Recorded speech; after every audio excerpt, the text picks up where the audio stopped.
계시란 고백함으로 주일 새벽 기도를 시작하도록 하겠습니다.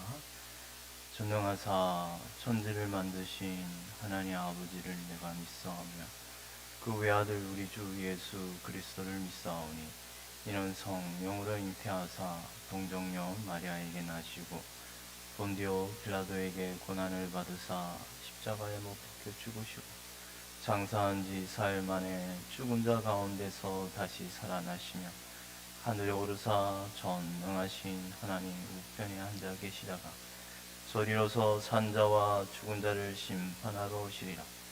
성령을 믿사오며 거룩한 공예와 성도가 서로 교통하는 것과 를 사하여 주시는 것과 몸이 다시 사는 것과 영원히 사는 것을 믿사옵나이다. 아멘. 찬송가 70장 피난처 있으니 함께 찬송하겠습니다.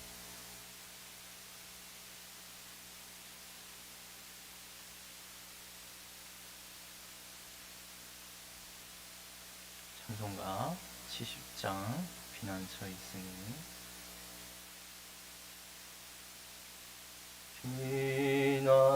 피난처 있으니 환난을 당한 자 이리 오라. 땅들이 변하고 물결이 일어나 산 위에 넘치되 두렵지 않네. 이방이 떠들고 나라들 모여서 진동하나. 우리 주 목소리 한번 말하시면 천하의 모든 것 망하겠네. 만유주 하나님 우리를 도우니 피난처요. 세상의 난리를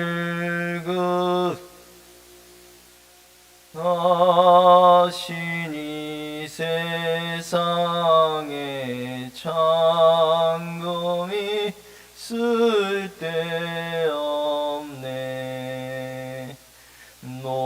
높으신 하나님 우리를 구하니 할렐루야.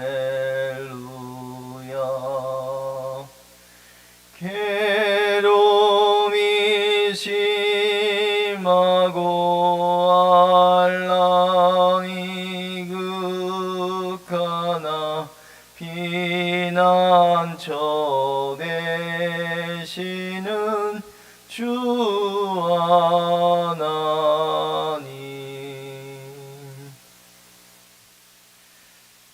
성경 말씀은 로마서 14장 13절부터 마지막 절까지입니다.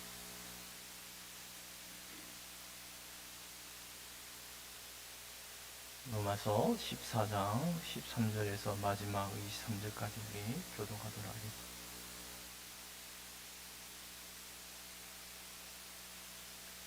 믿음이 연약한 자를 너희가 받되 그런즉 우리가 다시는 서로 비판하지 말고 도리어 부딪힐 것이나 그칠 것을 형제 앞에 두지 아니하도록 주의하라.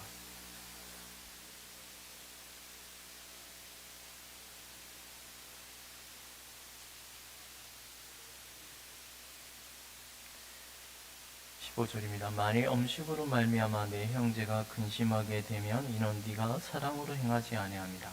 그리스도께서 대신하여 죽으신 형제를 네 음식으로 망하게 하지 말라. 하나님의 나라는 먹는 것과 마시는 것이 아니요 오직 성령 안에 있는 의와 평강과 희락이라.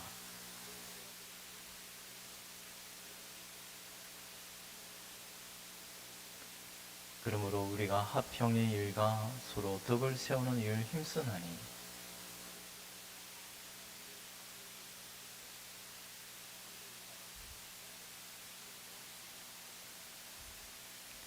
고기도 먹지 아니하고 포도주도 마시지 아니하고 무엇이든지 내 형제로 끓이기게 하는 일을 아니함이 아름다우니라.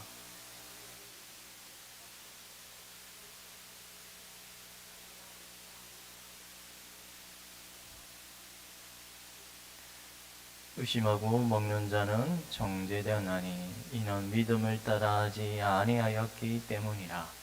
믿음을 따라하지 아니하는 것은 다 죄니라. 아멘.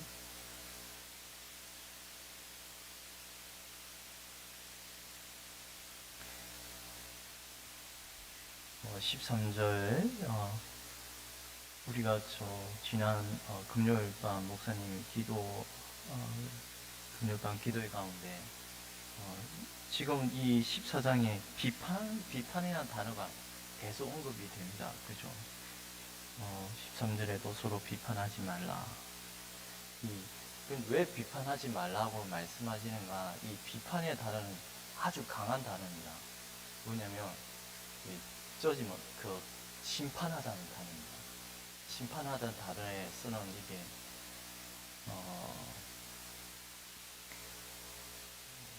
여러 성경에 똑같은 단어가 이렇게 또 다르게도 또 접두어가 붙음으로 이렇게 뜻이 변하는 경우가 있는데, 그런데 그 단어의 어근은 심판하다는, 우리가 어떻게 심판할 수 있습니까? 여러분, 우리가 심판의 자리에 오를 수 있습니까? 심판의 자리는 누가? 그리스도께서, 하나님이 심판하시는 거지. 우리가 어떻게 감히 심판의 자리에 올라서, 그것도 주님이 값주고 사신 형제를, 무서운 말이죠. 근데 이게 참 우리가 이러면 우리가 자꾸 빠집니다. 이게 우리가 아직 죄인인지라, 부패한지라. 늘 우리가, 그러니까 자기 자신을 살펴야 할 이유가 이런 데 있습니다. 늘 우리는 연약함에 있어서 휩싸여서 내 자신의 연약함에 죄에 빠지기도 하고, 또 형제에 대하여 이런 비판의 자리에, 심판에 함부로 그런, 감히 하나님이 하시는, 우리 주 그리스도께서만 할 수 있는 그 심판의 자리에 자기가 앉아서 이렇고 저렇고 판단을 한다는 것. 물론 우리가 이성적으로 판단을 할 수 있죠. 그런데 그 판단은 영혼에 대한 어떤 우리는 판단을 감히 할 수가 없습니다.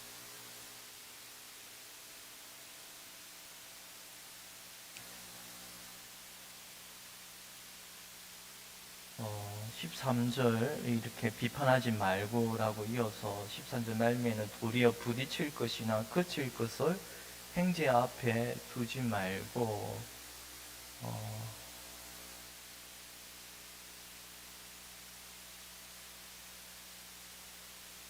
그리고 아니하도록 주의하라. 이 주의하라는 단어도 판단하다는 단어에서 나온 말입니다. 형제에 대한 판단, 심판은 우리의 것이 아님을 늘 우리가 세계합니다. 그리고 그러나 사물에 대한 판단, 어떤 형제의 사랑을 위하여 어떤 일들에 대한 판단, 자신에 대한 판단은 하라고 말합니다. 형제 앞에 어떤 넘어질 것, 똑같은 심판하는 단어를 똑같이 여기 앞에나 뒤에 하고 있어요. 심판하다는 단어, 형제에 대한 심판의 자리에 우리가 감히 앉을 수 없지만, 그러나 사랑의 마음으로 우리가 어떤 형제 앞에 이게 악한 것을 앞에 두고 넘어지게 하는 그런 것은 하지 않도록 판단하란 말이에요. 똑같은 그런 단어를 씀으로써 우리에게 어떤 사리 분별을 잘 해라고 말씀합니다. 14절입니다. 내가 주 예수 안에서 알고 확신하노니 무엇이든지 스스로 속된 것이 없으되 다만 속되게 여기는 그 사람에게는 속되니라. 이 여러분, 우리의 영혼을 더럽히게 하는 것이 무엇입니까? 음식입니까? 아니잖아요, 그죠? 우리의 영혼을 더럽게 하는 것은 음식이 아니라 그죠? 예수님은 이런 비유에 대하여 우리를 더럽게 하는 것이 이 속되게 하다는 말은 더럽게 하다는 말이라 할 수 있습니다.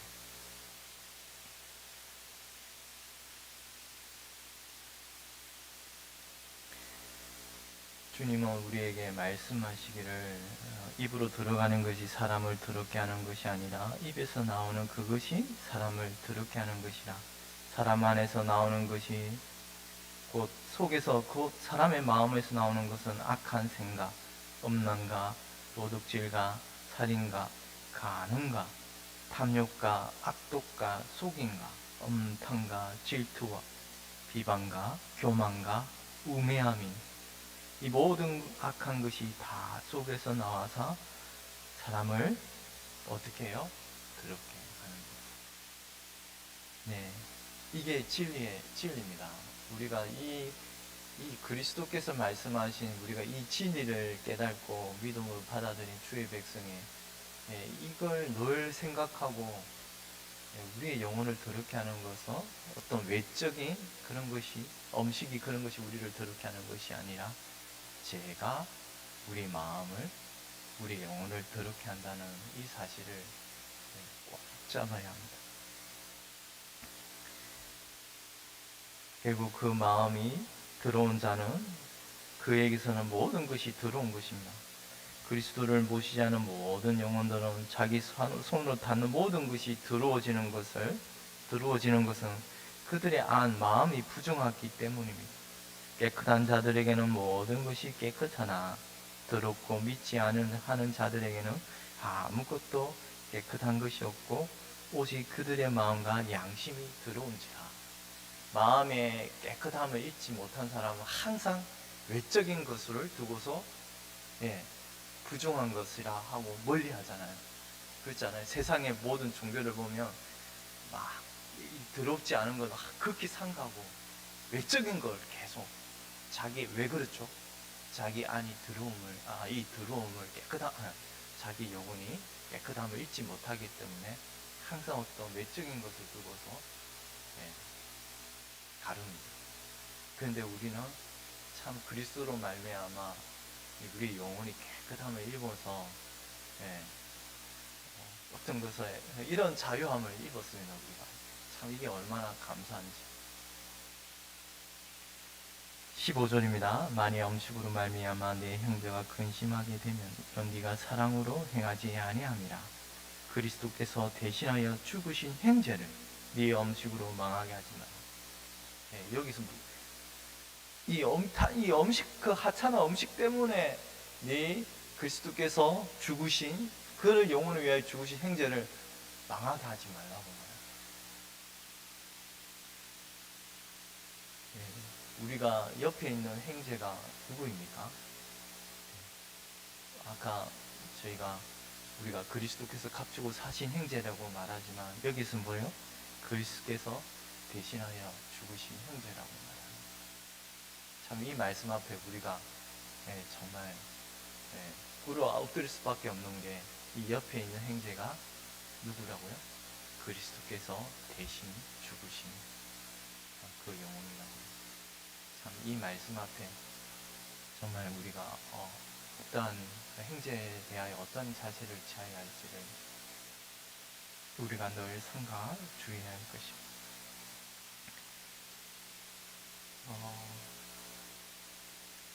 우리 오늘 다 살펴보지 못하겠는데요. 우리 17절 한번 읽어볼까요? 하나님 나라는 먹는 것과 마시는 것이 아니요 오직 성령 안에 있는 의와 평강과 희락이라. 어떤 하나님의 나라의 모습을 뭐라고 말해요? 성령 안에 있는 의와 평강과 희락이라. 기쁨이란 말이에요. 하나님 나라는 우리 속에 임한 하나님 나라. 예, 저는 이게 우리 안에 임한 하나님 나라의 성질을 잘 드러낸다고 생각해요. 의와 하나님의 의, 그리고 평강이 있다고 말하는, 그리고 기쁨이 있다고 말하는, 우리 안에서 이런 하나님 나라가 임하고 하나님의 일의 역사가 일어날 때에는 이런 하나님의 의를 추구하고, 그리고 기쁨이 있으며 평강이 있다고. 평안. 예, 늘 우리가 우리 마음 가운데 이것이 주장이 되도록 늘 이 일에 힘써야죠. 그렇게 되면 또 기도하는 거잖아요. 우리의 마음이 기쁨과 평강과 하나님의 의가 더욱 임하게 해달라고, 이걸 계속적으로 우리 기도에 나오는 가운데 새벽 기도할 때 이게 우리의 마음을 주장을 해야 하지 않겠습니까? 그런데 이 모든 것이 어디 안에서 이루어진다고요? 성령 안에서. 네, 성령 안에서 의와 평강과 희락이 늘 그 마음을 주장하게 하신다고 말합니다.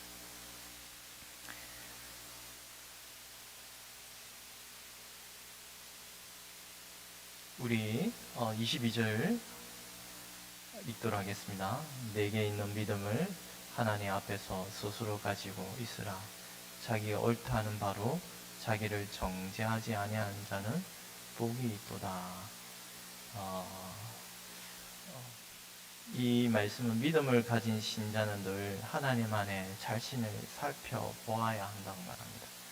자기를 점검하고 테스트하고, 이것이 옳은 것이구나, 그런 시험들을 거쳐서 자신을 점검하고서, 그리고 나서 자신의 양심과 마음에 찔림이 없는 정죄를 당하지 않는 자는 뭐라고요? 복이 있도다 라고 말씀합니다. 한마디로 자기 자신을 늘 살펴라 말입니다. 자기 자신 안에 끄리낌이 있다는 것, 그게 문제가 있다는 것입니다. 이 사실을 23절, 오늘 마지막 읽은 23절이 그걸 더욱 확정합니다. 우리 23절 함께 읽도록 하겠습니다. 의심하고 먹는 자는 정죄되었나니 이는 믿음을 따라 하지 아니하였기 때문이라. 믿음을 따라 하지 아니하는 것은 다 죄니라. 물론 여기에 그런 음식 문제, 제사 음식, 그런 부정한 음식에 대한 규례로 어떤 연약한 행제를 비판하고 그런 것에 대한 내용입니다만, 여기 우리가 의심하다는 단어가 아까 우리 13절에 살핀 심판하다는 단어예요. 판단하다는 단어예요. 의심하다는 단어는 이 아까 우리가 살핀 그런 판단에서 나온 단어인데요. 의심, 두 사이에서 의견이 분분하여 이러지도 저러지도 못하여 정체되어 있는, 지연되어 있는 상태를 이 의심하다는 단어입니다. 곧 이런 마음은 어때요? 정죄되었나니. 이런 마음이 있다면 이미 정죄되었단 말이에요. 하나님의 심판 가운데, 죄 가운데 있다는 것입니다. 이것이 죄입니다. 이것으로는 하나님의 기쁘신 일을 이루지 못합니다. 하나님의 기쁘신 일은 무엇입니까? 오직 선이요, 죄가 없는 것입니다. 우리의 마음 가운데 끓이끼는 것, 그것이 있을 때 이건 그 하나님의 기쁘신 일과는 멀다는 것입니다. 그리고 선한 일을 행할 때 그 시작은 그 마음에 어떤 마음이 듭니까? 이게 하나님의 일이라는 게, 하나님의 기쁘신 일이라는 게 될 때는 어떤 큰 확신이 든다는 것이죠. 바로 의심과 확신의 단어의 반대적인 의미를 한번 생각해라는 거예요. 이것이 하나님의 기쁘신 일이구나. 물론 하나님의 진리의 말씀, 성경 안에 하나님의 기쁘신 일이 무엇인지를 다 명백하게 기록해 놓았습니다. 그런데 그 일을 행할 때에도 우리 마음 가운데 어떤 상황 가운데서 의심이 드는,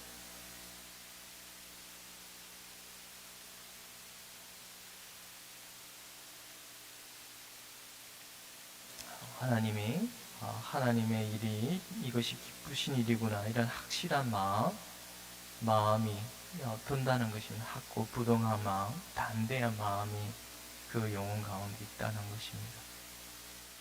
이럴 때에는 마음의 기쁨과 확실한 안전한 선택임을, 이런 확실한 보장이 된 일이라는, 이건 안전한 대책이 하나님 앞에서 준비되어 있다는 이런 어떤 마음의 평안함이 있다는 것입니다. 그런데 이처럼 의심하고 흔들린다면 이런 것은 우리의 행동에 어때요? 하나님으로부터 한마디로 인준을 받지 못한 행동임을 알려주고 있습니다. 하나님이 허락치 아니하는 일임을 분명하게 가르쳐 준다는 것입니다. 의심이 든다면 말이죠. 이런 마음의 상태를 늘 우리는 점검함으로써 우리는 마음에 끄리낌이 있다면 그런 상태에서는 어떤 하나님의 기뻐하심을 이룰 수 없으며, 이것을 가리켜 믿음을 뭐라고 말해요? 믿음을 따라 하지 아니한 것, 곧 죄라고 말합니다. 만약 우리의 마음에 어떤 당황스럽고 분주하고 확신이 없는 일이라면 바로 믿음을 따라하지 않는 죄된 마음의 상태라 할 수 있습니다. 반대로 이런 마음 속에서 확고부동하게 서 있다면 여기서 믿음이라는 것은 마음의 한결같은 확신과 흔들리지 않는 확실성을 말할 수 있습니다. 이런 확실성, 믿음의 굳건히 서 있다면 우리 삶의 모든 부분들을 이처럼 마치 장님처럼 앞을 보지만 장님처럼 이끄는 대로 끌려다니지 않을 것입니다. 이러다가 저러다가 흔들리지 않는다는 것입니다. 이것이 바로 믿음으로 따라하는 것과 따라하지 않는 것의 확실한 차이입니다. 믿음으로 따라하지 않는 것은 다 죄니라고 말합니다. 여러분은 이 말의 의미가 조금 이해가 되지 않을 수 있습니다. 참 이게 믿음으로, 다시 말해 마음에 어떤 동요와 의심이 이리저리 들 때는 빵 한 조각이라도, 그런 마음 상태에서는 빵 한 조각이라도 집어서 먹으려고 해서는 안 된다는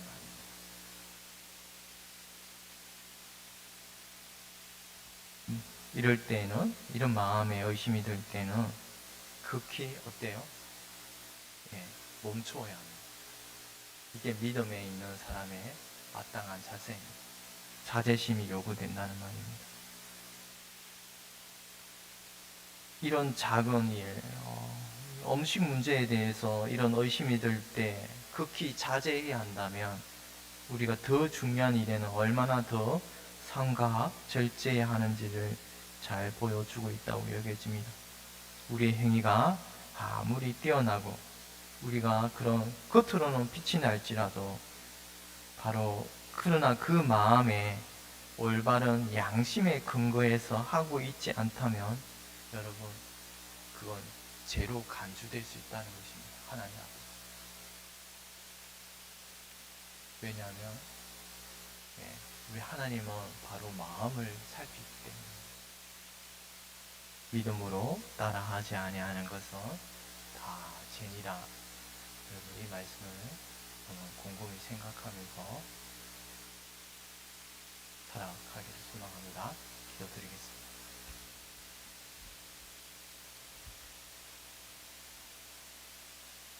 하나님 아버지, 오늘 또한 저희로 두려운 말씀을 듣게 하시니 감사합니다.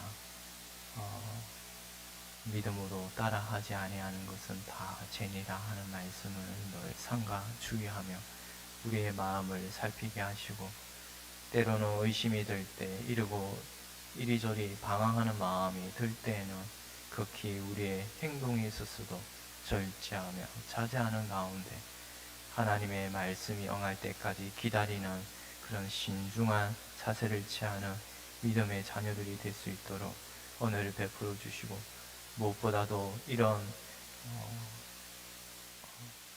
자세 가운데서 기다리며 하나님 말씀이 영할 때까지 하나님 말씀이 영하며 무엇보다도 주의 백성에게는 담대한 마음과 확신한 믿음이 들 것이온데 이런 주의 백성 가운데 담대한 마음으로 믿음으로 일을 걸어갈 때에는 어떠한 것도 우리를 막을 수 없음을 알게 하시고 늘 이런 은혜를 구하며 하나님 안에서 성령 안에서 오유와 평강과 희락을 구하며 살아갈 수 있는 주의 백성들 되게 하여 주시옵소서.